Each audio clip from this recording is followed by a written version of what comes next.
pri grafike, keď rijem s tou ihlou. Trošku prilepilo. To vyzerá výborné.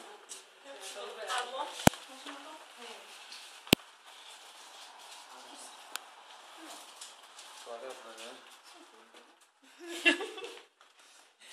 Pekne, jasné, že výborné vyšlo. Ešte viac kontrast, keď bol dole. Ešte by som rozlomila.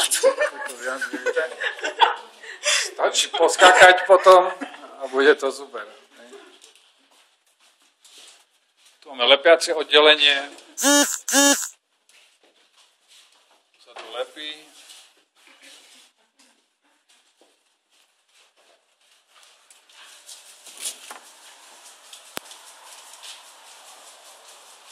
No, už to vyzerá byť dobre.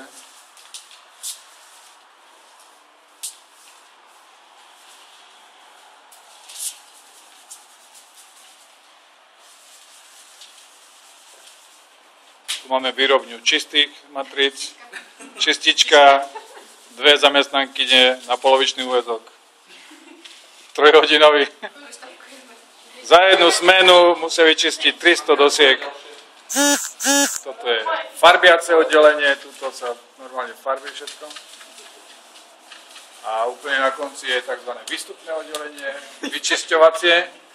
A tuto už je definitívna produkcia, kde vychádzajú hotové výrobky rovno na sklad a do Teska, do Baumaxu, do Kauflandu. Tam sa to bude predávať všetko, super.